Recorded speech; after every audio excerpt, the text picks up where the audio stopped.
4100 মানুষ বসবাস করে। এর মধ্যে প্রায় 46% মানুষ খ্রিস্টান ধর্ম পালন করেন। প্রায় 5.7% মানুষ ইসলাম ধর্ম অনুসরণ করেন। এখানে হিন্দু জনসংখ্যা প্রায় 1.7%, শিখদের অংশ প্রায় 1%, ইহুদি ও বৌদ্ধ ধর্মাবলম্বীরা প্রত্যেকে প্রায় 0.5% করে এবং অন্যান্য ধর্মাবলম্বীরা প্রায় 0.9%। তবে এখানে একটি বড় অংশের মানুষ এমনও আছেন যারা কোনো ধর্মই অনুসরণ করেন না। প্রায় 37.5% মানুষ নিজেদের নির্দিষ্ট কোনো ধর্মের সঙ্গে যুক্ত করেন না। এটাই হলো ইংল্যান্ডের রাজধানী লন্ডন, এই দেশের হৃদয়, স্বপ্নের শহর যেখানে একবার হলেও যাওয়ার ইচ্ছা প্রায় সবারই থাকে। এটি বিশ্বের সবচেয়ে বিখ্যাত ও উন্নত শহরগুলোর একটি হলেও বসবাসের দিক থেকে অত্যন্ত ব্যয়বহুল। এই শহরের পত্তন শুরু হয়েছিল খ্রিস্টাব্দ 43 সালে, যখন রোমানরা এখানে আসে এবং এর নাম দেয় লন্ডিনিয়াম। সময়ের সঙ্গে সঙ্গে লন্ডন দ্রুত উন্নতির পথে এগিয়ে যায়, তবে মাঝে মধ্যেই এই শহরকে নানা কঠিন সময়ের মধ্য দিয়ে যেতে হয়েছে। নবম শতাব্দীতে ভাইকিংদের আক্রমণ লন্ডনের ইতিহাসে একটি ভয়াবহ অধ্যায় হয়ে রয়েছে। এরপর 1666 সালে ঘটে আরেকটি অত্যন্ত গুরুত্বপূর্ণ ঘটনা, যা the great fire of London নামে পরিচিত। একটি বেকারি থেকে শুরু হওয়া সেই আগুন পুরো শহরকে গ্রাস করে নিয়েছিল। টানা 5 দিন ধরে শহর জ্বলতে থাকে। বহু মানুষের প্রাণহানি ঘটে এবং প্রায় 13,200 মানুষ তাদের ঘরবাড়ি হারায়। একসঙ্গে এত মানুষের বাড়িঘর পুড়ে যাওয়া ছিল একটি বিশাল বিপর্যয়, যার ফলে প্রায় 70,000 মানুষ গৃহহীন হয়ে পড়ে। তবুও লন্ডনের মানুষ হার মানেনি।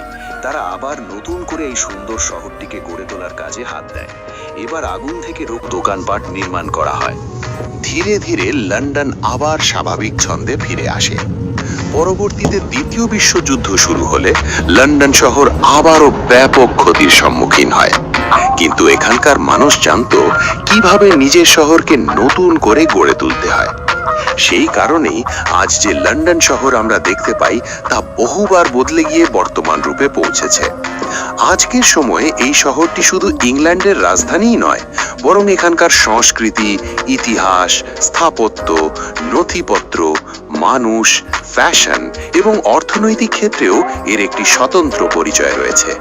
আমরা সবাই ক্রিকেট খেলতে খুব ভালোবাসি, কিন্তু এই খেলাটির সূচনা হয়েছিল এই দেশ অর্থাৎ ইংল্যান্ডেই।